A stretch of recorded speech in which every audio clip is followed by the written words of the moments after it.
A little story about something that happened to Liz and I. I think it was about November of last year, we got a letter from our car insurance company. We had had a few accidents that year, and they decided that we were no longer a good risk, and so they told us that the underwriters decided that they would no longer be able to cover us with our car insurance. And they gave us a number to call to find some other insurance, and it would be somebody that would help us along. So we called that number, and we found out that our car insurance was going to be tripling in price. I know a lot of you have car insurance. I know how much car insurance already is. So tripling was way outside the scope of our finances. And so I started looking at our finances, and I started praying about it, because I couldn't see any way that we were going to be able to handle without some kind of a dramatic change in our lifestyle. And so I started looking at our finances and looking at all those little charges that I had month after month, things that we kind of liked and we enjoyed. And it was $10 a month and $15 a month, and I started wiping them all out. We got rid of Netflix. We got rid of some little clubs we belonged to and stuff. And I was trying to get the number down so that our expenses could fit into our income. And it was freeing for me to find out about the things that we were wasting money on. I mean, for instance, I'll give you a for instance.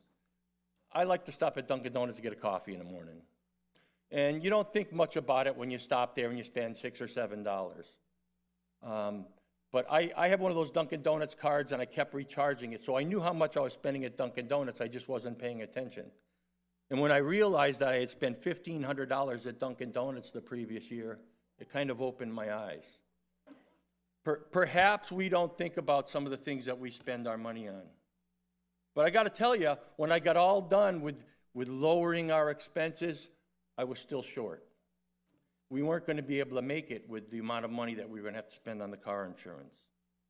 So there's only one place left to go, and I just prayed to God. I said, God, let me know what I got to do. If I have to get rid of one of our cars, if we have to change our lifestyle, I just need to know.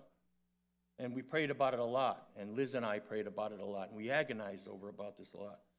And we just decided that we had to trust God. So we decided that it was probably good to start looking in other places, and we made a couple of phone calls, and we called Commerce Insurance, which is the exact same company that they told us was going to be triple our auto insurance. And Liz talked to the guy first, and she said to me, she said, you got to call this guy, because I don't understand what he's telling me. It doesn't sound right. So I called him up, and our insurance cost, actually, with this guy, I laid it all out on the line for him. I told him what we had and what the accidents were and everything. And he actually got us a price that was lower than the price we were paying the other insurance company.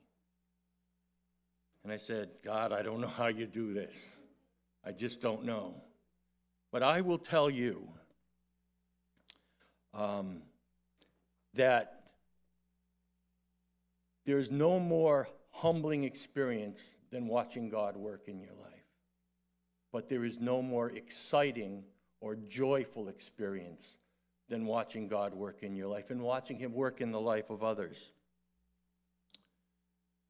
You know, God did that for us. I had made some space in my finances, but we were still close to the line, you know. And I don't know how many of you went through this last February or March or whatever it was when we first started talking about this capital campaign. And Eric was getting people together in small groups, and he had this paper he wanted us to fill out. And one of the questions on the bottom was, what do you perceive your giving would be in this capital campaign? And I looked at Liz, and she looked at me, and she said, 0? And I looked at her, and my heart was breaking, because I don't want it to be 0, you know.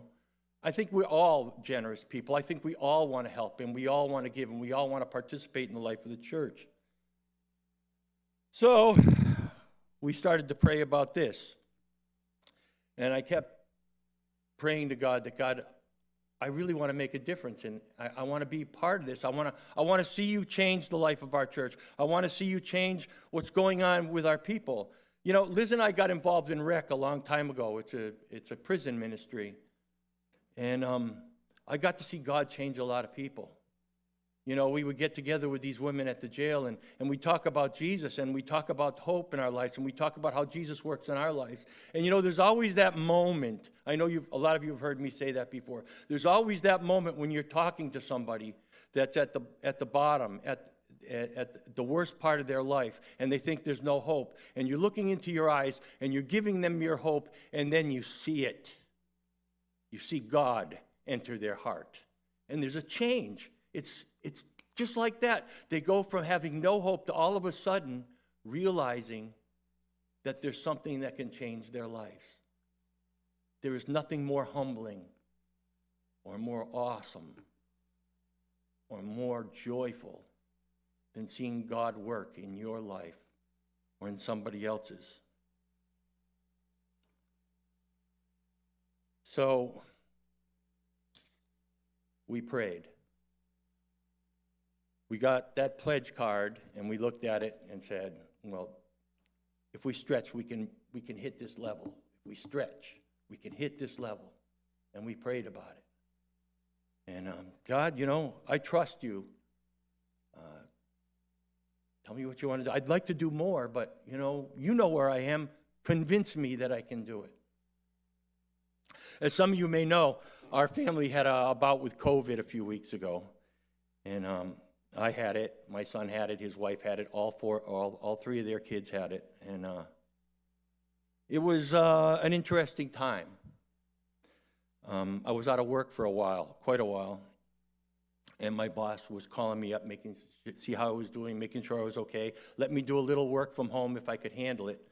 But finally came time to go back to work. It was not this Friday, but last Friday was my first day back to work.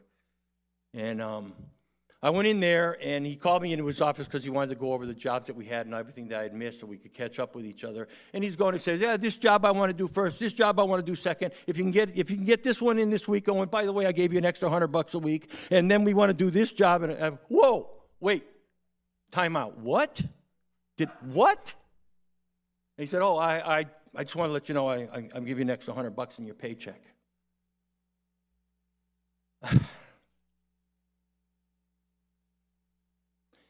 There's nothing more humbling or more awe-inspiring or more joyful than seeing God work in your life or in someone else's life.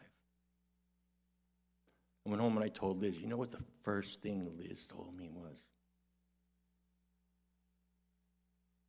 Looks like we can give more to the capital campaign.